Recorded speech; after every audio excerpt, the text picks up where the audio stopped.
Rogerio is clapping. And just and also Gustavo. Okay, so our next speaker is Nayara Fonseca. She's now in Primary in London and was before in ICTP and also came out from Sao Paulo. And she will be talking about the theory of deep learning and physics. So thank you very much for the invitation. And I'm going to talk about phenomenology of deep learning and in particular about this phenomenon that's called the double descent. I'm going to tell you what it is. And this is going to be very different from my usual talks on particle cosmology. And my intention with this talk is really to make this useful for people that have no idea what this machine learning is, but also for people that are already work on machine learning in high energy physics or dark matter. And I hope I will be able to give you some different perspective of the field. Okay, so first, what this is not about. This is not about applications. So as we all know, machine learning applications have a very long and successful history in physics and in the sciences in general. And in the last few years, there was this explosion of papers, mainly because the increase in computing power. So I will certainly not be able to make any justice to all the amazing applications. So I will just refer to these reviews. So the topic today is really about deep learning theory. And in particular, I want to highlight that there is an enormous gap between what we know and what is used in practice. And this is much beyond what what we usually know about the black box machine learning. Actually, what I'm going to show you today is that we even don't understand the rules of the game. And I think physicists are actually very good at connecting theory with data, and even if we don't understand things very well, right? We actually, sometimes we use models that are not so rigorous, but still useful. And I think we still, can contribute somehow, the physicists can contribute somehow to the machine learning program and really have a horse on this race. Okay, so this is my plan. First, I'm going to give you a very naive definition of what is learning. Of course, this is a whole field, but I'm going to give you a phenomenologist point of view. And then I will tell you why I think we should care about this as physicists. And I'm going to discuss a specific phenomenon in deep learning that's called the double descent. And I'm going to mention some work in progress with Veronica, Arun, and Gonzalo. Okay, so what is learning in the informal sense from a phenomenologist point of view? So learning we can just define as the ability to find rules based on some given data, and then I can apply these rules from some new data. And this model that describes my universe under control can be describing a natural phenomenon, like a theory that describes an experiment, or an artificial phenomenon, like a neural network model that recognizes images. Most importantly, to be useful, this model should be able to predict the outcome of unseen data. That's it. Now we have a working definition, so I can give you a concrete example. So this is the hello world for machine learning, the MNIST dataset. That's a large database of handwritten digits. So I have these digits with labels, and my learning task here is that I want to get a model, a program, or a function, if you want, that recognize hand digits. So I want to give you some pixels in some grayscale for this function, and I want this function to be able to tell me that this is a 9. So this is the kind of problem that is very easy for us as humans to solve, right? You just look at this and I can say that this is a 5. However, if I ask you to code the concept of a 5, this is something very complicated. And this is why we use a neural network. So a neural network is just a function that I'm going to give you an input, the pixels, the 9 in a grayscale, and then I hope that this neural network is able to give me, to tell me that this is a 9 with a high confidence. So let's zoom here, what this neural network is. So the details here are not important, but you just need to know that I have an input X, output Fx, and these layers here, they just represent some weighted sum. So the neural network is just a function with a very well-defined structure. And this bias here just represent if this is on or off. So I pass this for some nonlinear function. And I just repeat this process over and over recursively. But the important message is that this is just a function that learns the output function by building complex representations on top of simple ones. So you can see here, I just like go from here from something very simple until some very complicated, very sophisticated feature.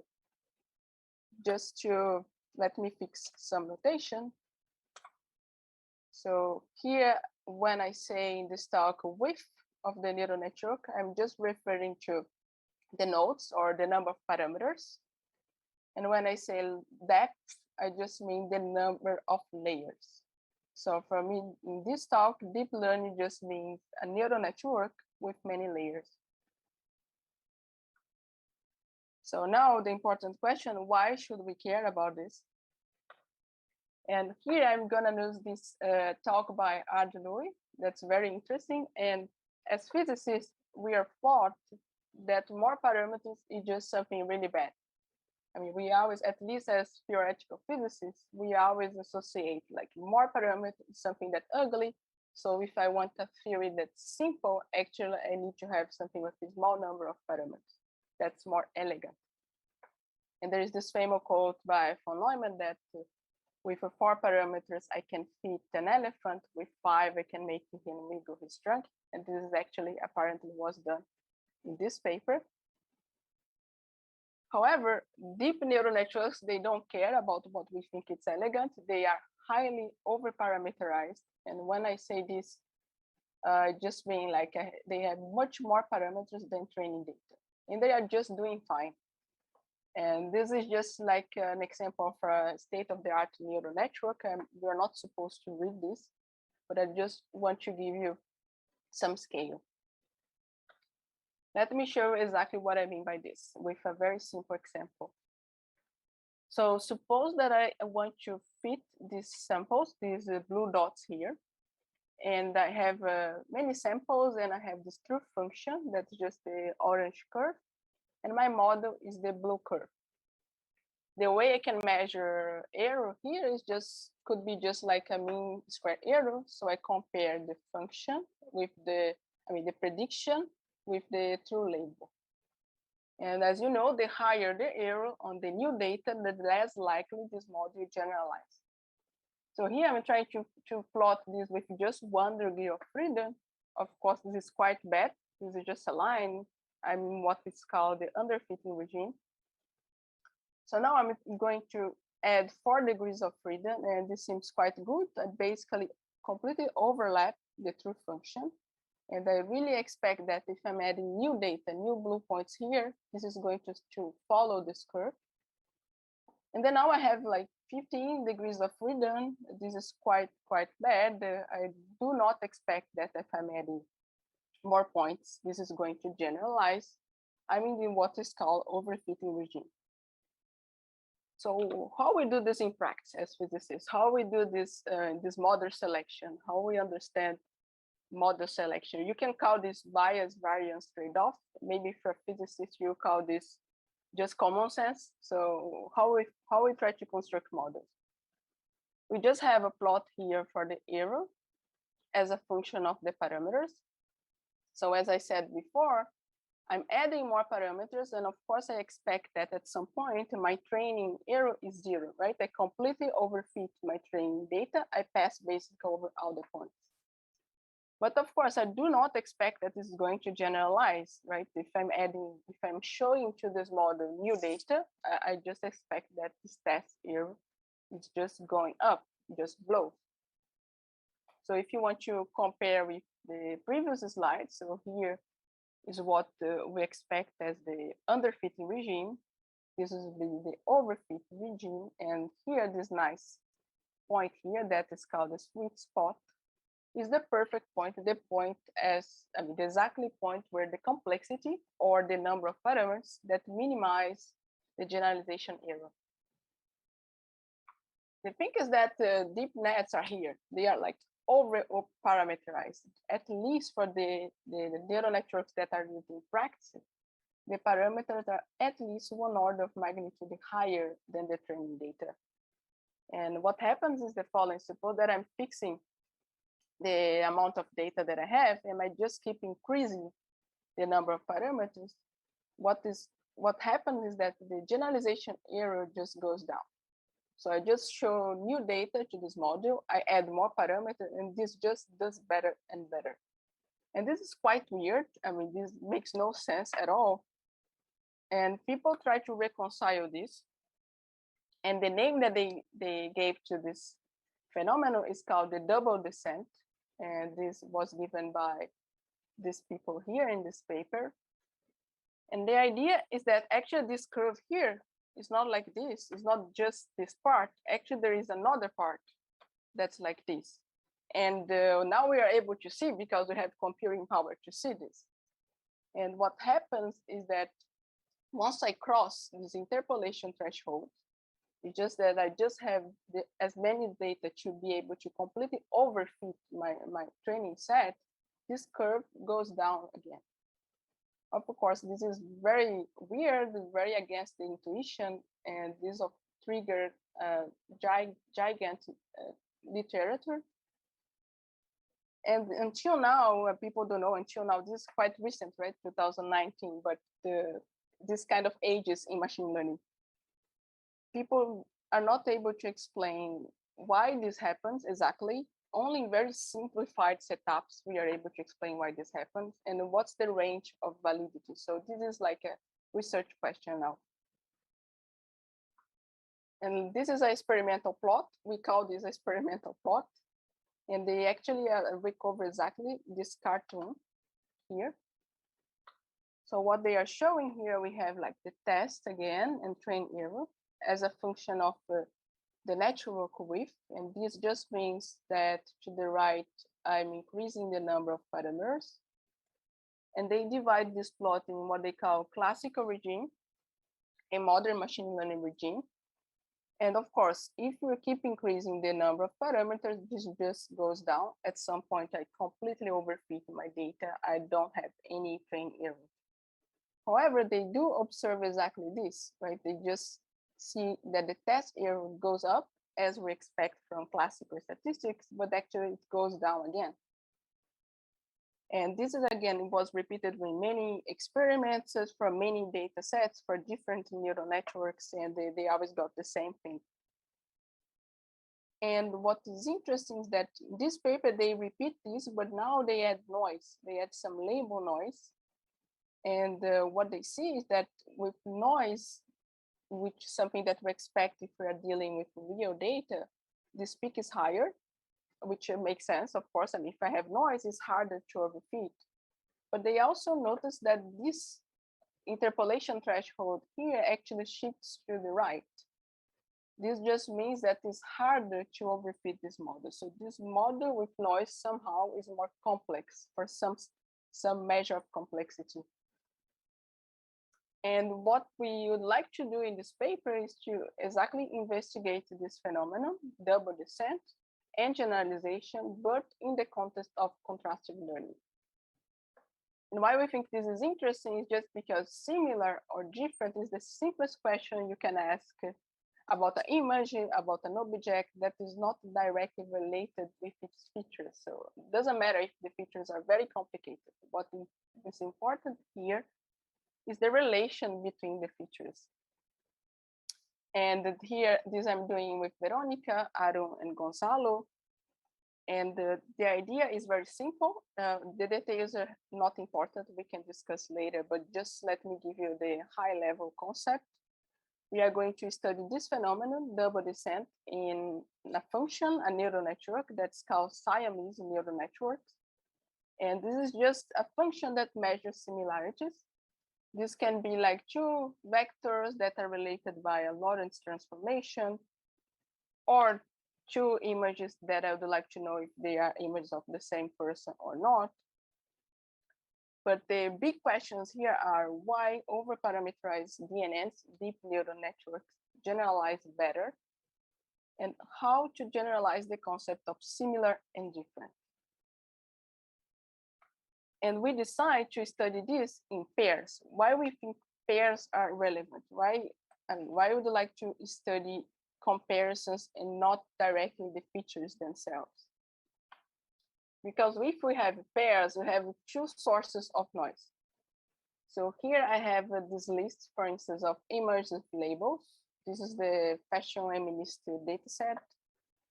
And here I have pairs with proper labels. So I can label this as different, I can label this as similar. And there is a way to introduce noise here. I can introduce noise just flipping this label. So now I call this trouser a boot. And of course, this is going to propagate everywhere. So now this pair here that is supposed to be different is labeled now as similar. And this pair that's different, that's similar is labeled as different. However, if I introduce pair label, pair noise here, I just concentrate this noise only in this pair. So we think that there are two sources of noises that we can try to decouple these two things. And this is one of our plots.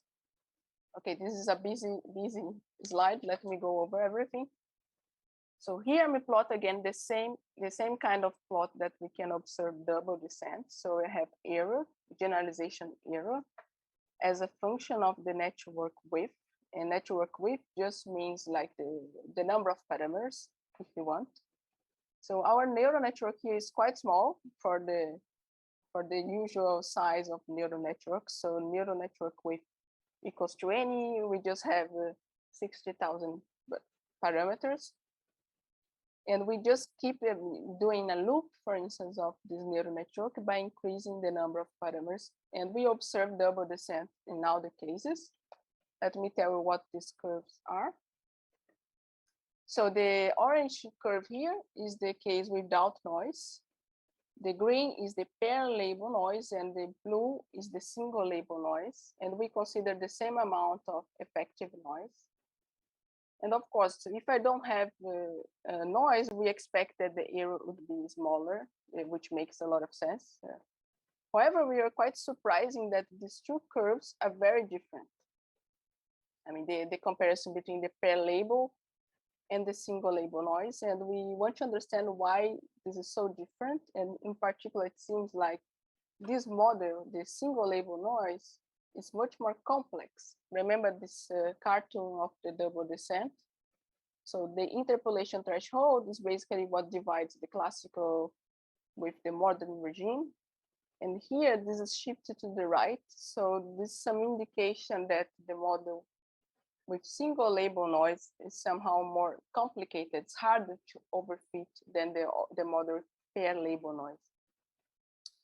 And we try to find a way to measure the distance between these two distributions, because we want to understand why this is happening here. And we actually realized that we can use something that's well known in optimal transport that is called the Earth mover distance. And actually, this is something that's super well known in this community, but it was actually very recently applied in particle physics. And we want to apply here to measure generalization. And the idea is quite cool. So the idea is the following. Suppose that I want to measure, I want to transport this dirt that are these red distribution, these red points here, to these rows that are this blue distribution. And there is different ways I can do this in many steps. And the Earth move distance is just the minimal work required to rearrange one distribution into another. So this can be made a bit more precise. So suppose that I have this distribution P with weights WQ, and I want to transport this to the rows Q with weight that have the capacity to have WQ.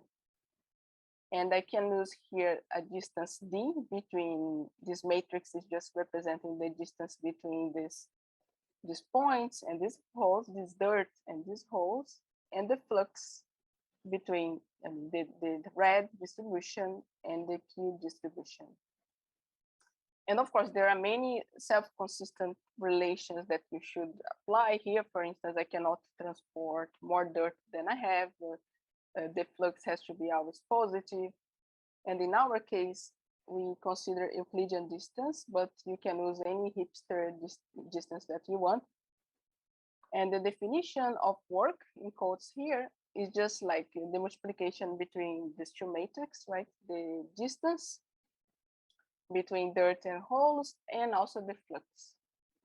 And the earth move distance is just the minimum work to match one distribution into another distribution with some normalization.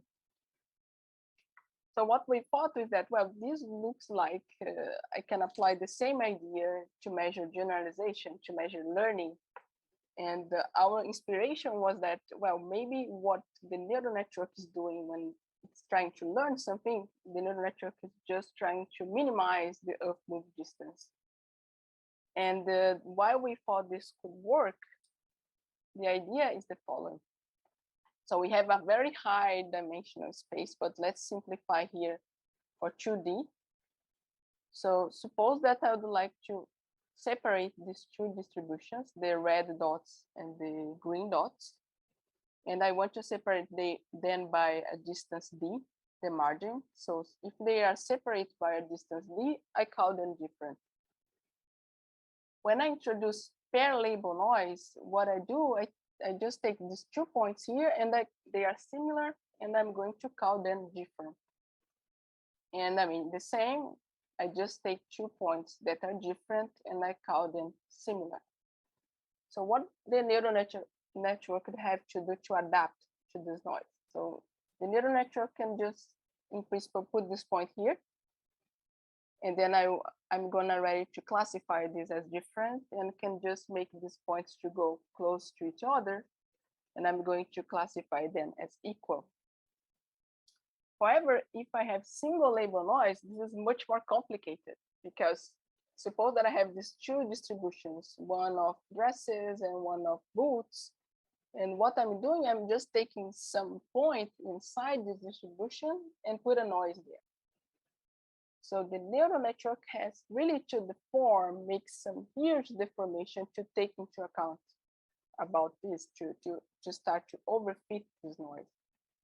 And this is why we think that earth move distance larger just means that the generalization is worse. And this in principle explains this plot, why this curve here, the blue curve, is larger, has more error than the others. So we try to observe this and try to compare exactly generalization with the earth move distance for different measures. And let me show you a preliminary plot. So here I'm plot again the error, the generalization error as a function of the number of parameters. And well, it's not important to know exactly what are these definitions of the earth move distance, are just different measures. But what we see is that the double descent peak, let me just remind you here, it's too far away, but the double descent peak, the interpolation threshold, actually matches. So indeed, we found some correlation between earth move distance and generalization in neural networks. So what's next? Well, we would like to test other measures. We also want to use these in some simplified versions of neural networks that these random features. So we try to obtain some analytical results. And of course, this is just a small step towards understanding generalization in contrastive learning. And I want to conclude just saying that in this talk, I try to define what I mean by phenomenology of deep learning. And I present this double descent phenomenon. That's something quite new. And I want really to emphasize that there is an enormous gap between what people use in practice and what we understand and in the theory of deep learning. And I really think we really should try to get a theory of deep learning, otherwise you cannot expand the scope of machine learning applications, because right now we even don't understand the rule of the game. And I think physicists are very good at doing this. Physicists are very good at connecting theory with data, and even if we don't have like a very rigorous model. So I think we really can contribute to this field. That's it. Thank you.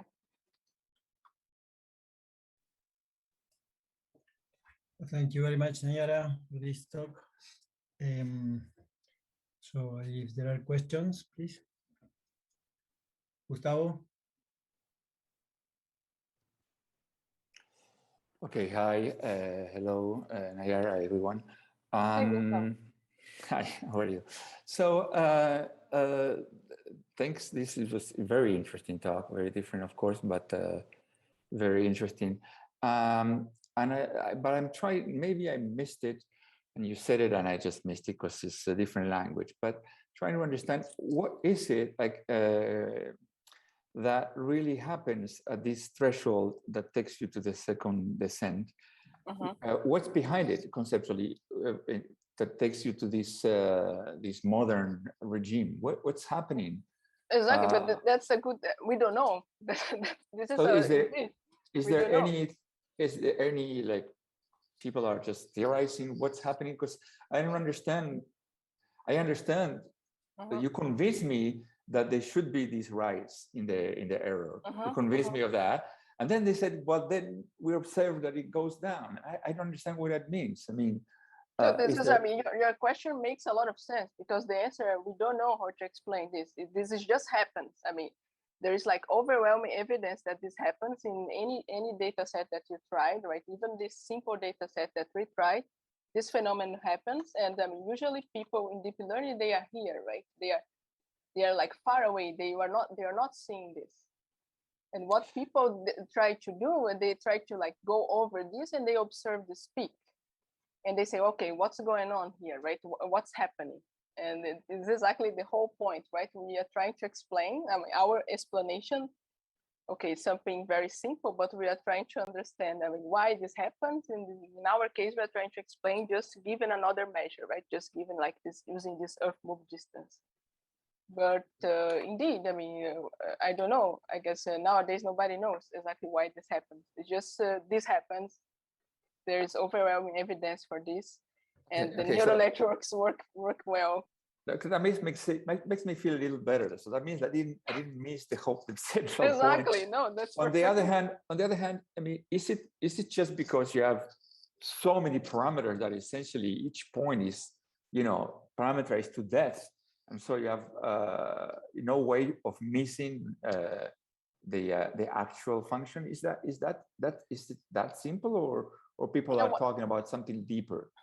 Yeah, I mean, in principle, people are able to explain this in very simplified setups, like let's say for neural networks that are not useful for anything. For the state-of-the-art neural networks, we are not able to explain.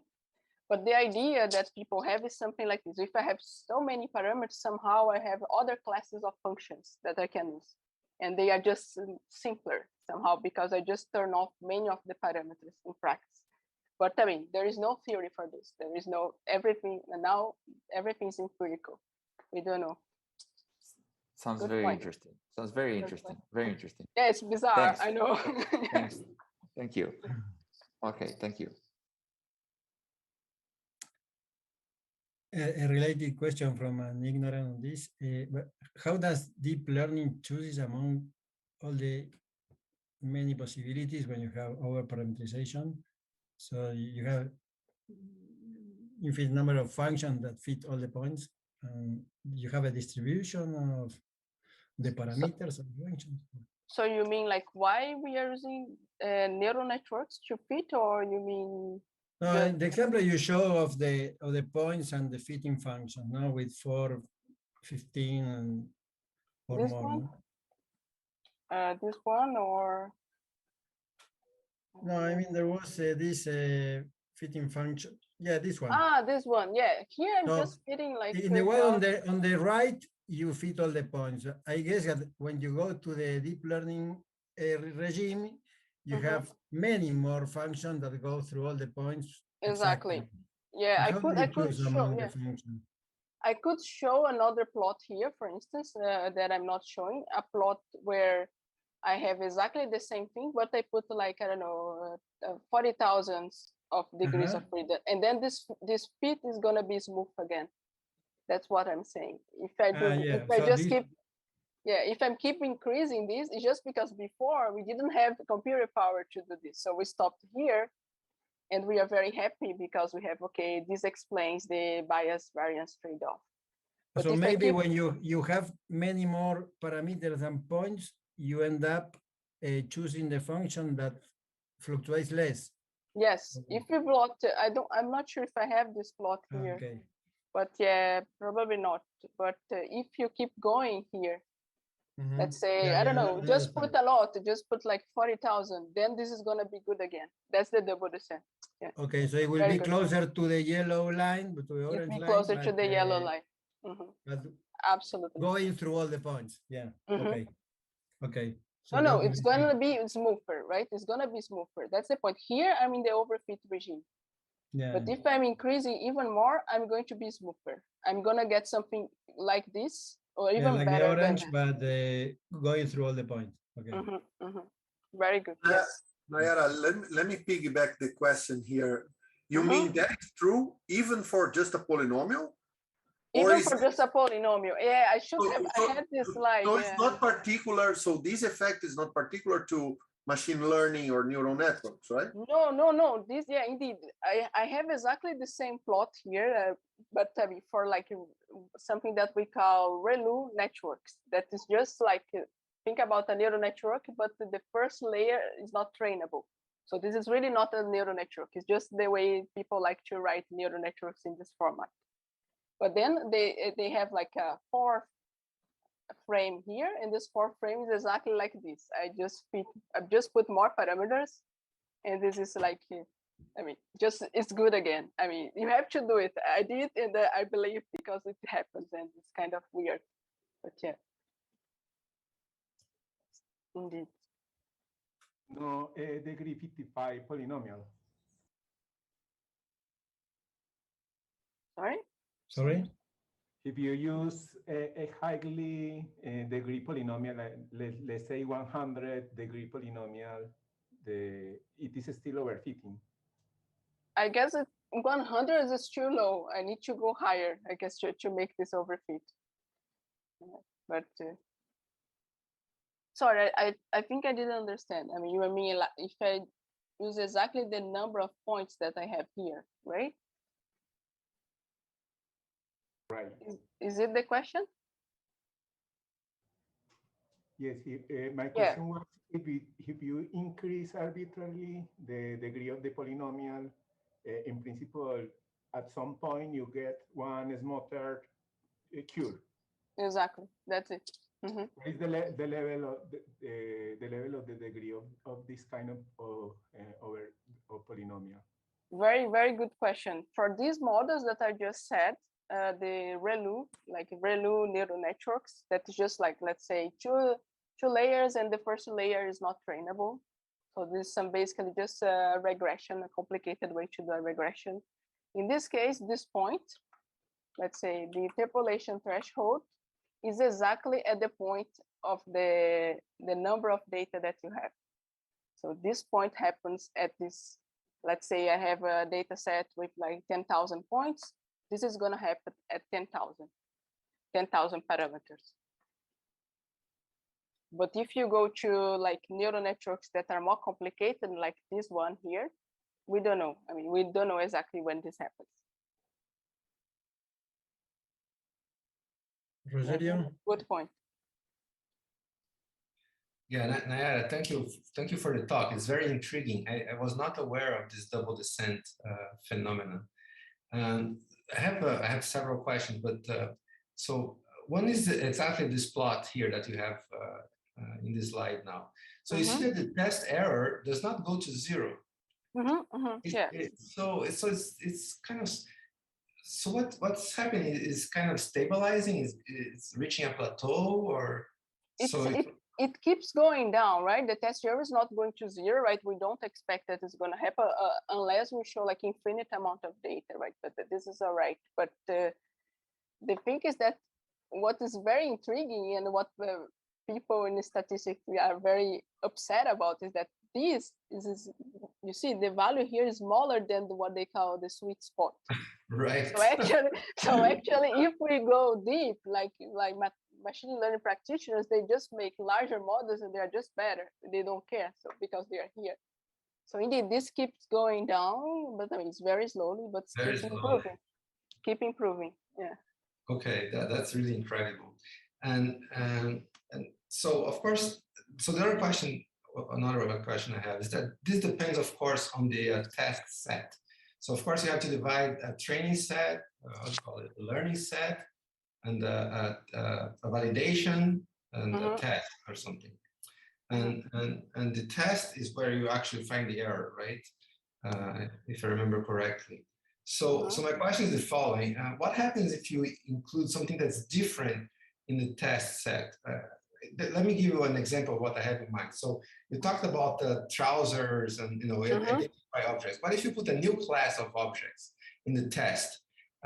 Does that screw up everything, or? Because you want, well, here I'm only talk about supervised learning, right? So indeed, I have to train this model of something that it's already learned from it, right? So in principle, I mean, this is not gonna work if I show some class that is inexistent. Yeah. Okay. So maybe we're going to more to the direction of unsupervised learning or something like this. But yeah. And the other question I have, I'm sorry, but I didn't really understand the work that you did comparing different distributions. What did you learn? Can you just repeat what you learned from comparing these distances? So yeah, our goal here using this the Earth mover distance is maybe what the neural network is doing when it's learning better is just minimizing this distance. Of course, this is very phenomenological. I don't have a good explanation why the neural network want to minimize the Earth move distance, but somehow I'm transforming the problem of understanding generalization in the problem of understanding the Earth move distance in principle. And those are probability distributions of what exactly? Yeah, in this case here, for ours, it would be like probability distributions of boots, dress, trouser. I have many. In this highly, I mean, my space here is super big, right? My dimension is like, I have here like around 16,000. That's quite small neural network in principle. But I have a highly dimension space, and suppose that I have all this distribution, right? Let's say trousers, dresses, and what I want to do is to split them, to divide them, classify them. And what we were able to learn using this Earth move distance is that, okay, now I understand why this is higher, right? Because just the Earth move distance is just higher also. So somehow we found a correlation between the error is worse because the Earth move distance is bigger somehow, right? So we were able to correlate these two things. And the peak of that double descent is exactly at the same point where the peak of the Earth move distance happens. So I don't know if it was a bit clear. I mean, I'm not claiming that I'm explaining double descent. I'm just claiming that I found some correlation between double descent and this measure. That's the Earth move distance. But that's very interesting. So the peak is related to where the distance is maximized or minimized? Yeah, like the peak, it means like the peak of the double descent is the worst point, right? The point where I have the biggest error. Yes. So this is exactly the point where I have the biggest Earth move distance. So the claim, like what we would try to claim here is that when the neural network is going down here, is generalized better, the neural network is just minimizing the Earth move distance. Okay. That's the story. Yeah. Okay, and then of course you're trying. So there are other distances that you can try. I remember there's something called the Lightly or Blue something? black library. Yeah, I have even a plot because people usually remember this. Yeah, I mean, yeah, probably you're talking about the other measures. Usually they compare like this distance, this overlap, and with the Earth move distance, we're comparing this between the distance between the distributors. So this is an important point. Yeah. Okay, so it's different. These are very, very different. Yeah. Okay, okay. So thank you very much, Nayara. Thank you. There are more questions?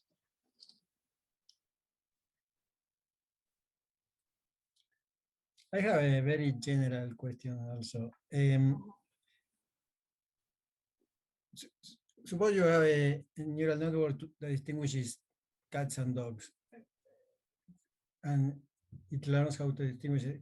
How can I learn what is the main characteristic that the neural network uses to distinguish them? So is it possible to know what has the neural network learned?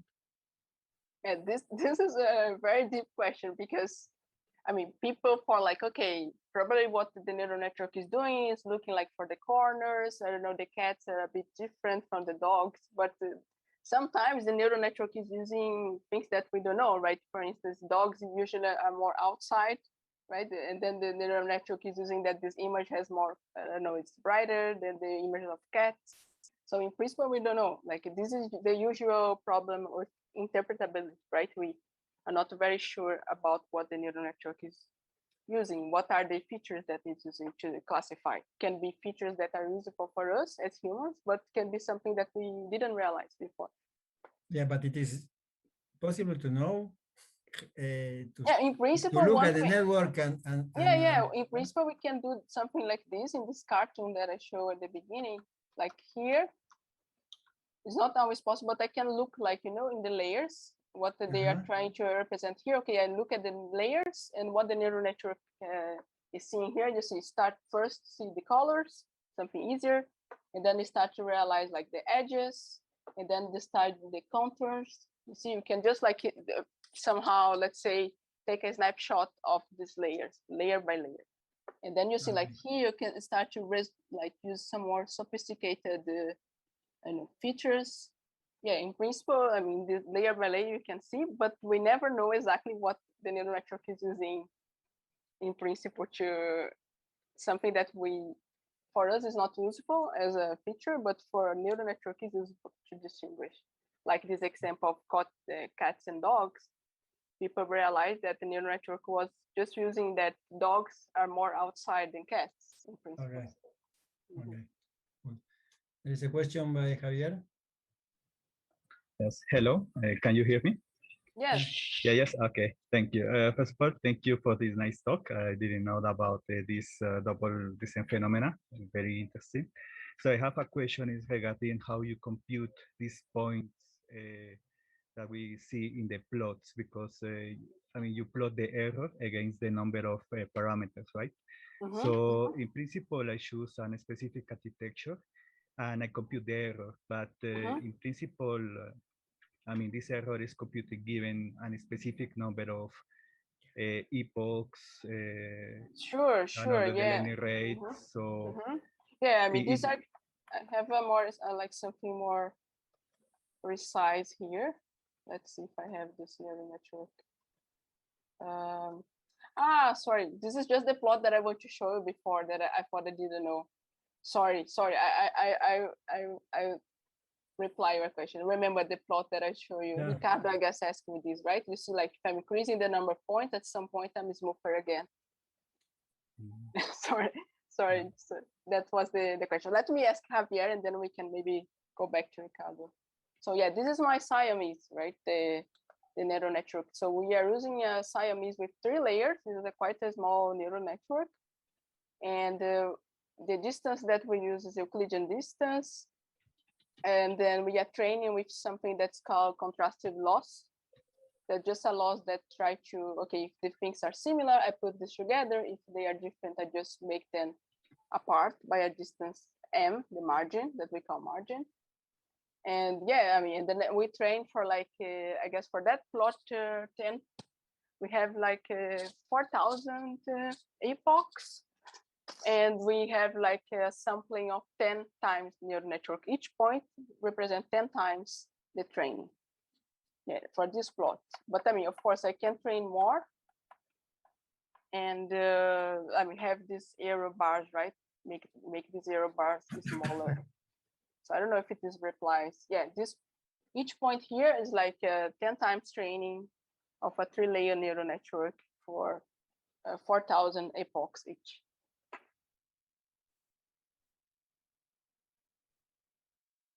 I don't know if this replies if it answers your question. Yes, thank you. Yes, because in principle, it seems that every point there is computing in a different, I mean, different hyperparameters tuning, no? So I don't know if it is, I mean, reliable to compare a different. Yeah, indeed. Yes.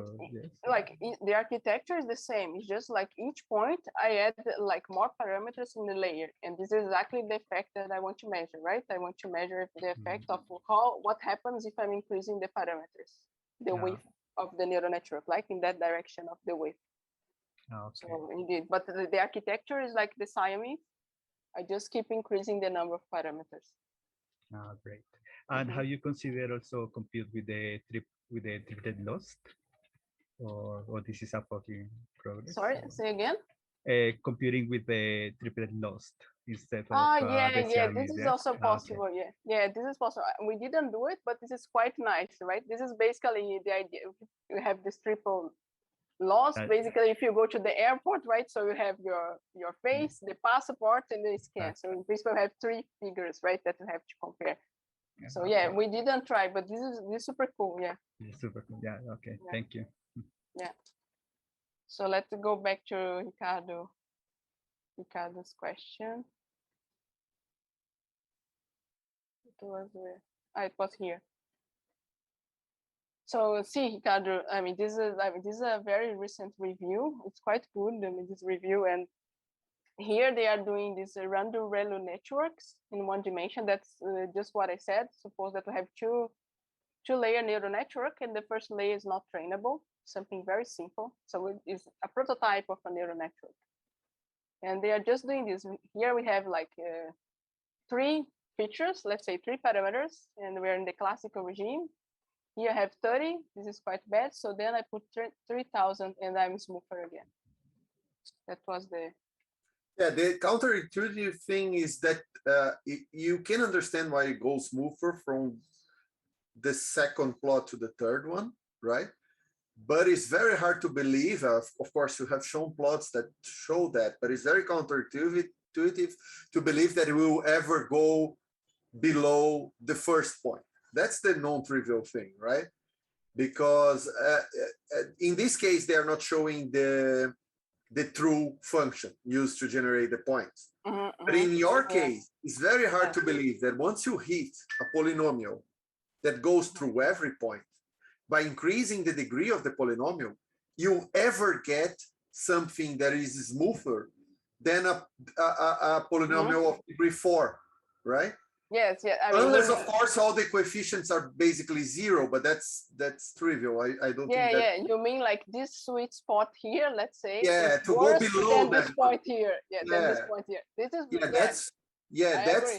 that's not in the plot you shown, right? In the plot you shown, it goes smoother than the worst case scenario, but it's not as good as just a simple... right? If you use like just a simple function to generate the point. Yeah, I should say that this is not always true, right? I mean, of course, this behavior happens. I mean, many times. I mean, every data set that people tried and with different neural networks, this behavior happens. But the fact that this guy is below this one is not always true. Okay, this is something. It's just like if it happens once, it's already weird. But this is not always the case. This I should say. Yeah. Okay, thanks a lot, Nayara, for this discussion also on the talk. So now we go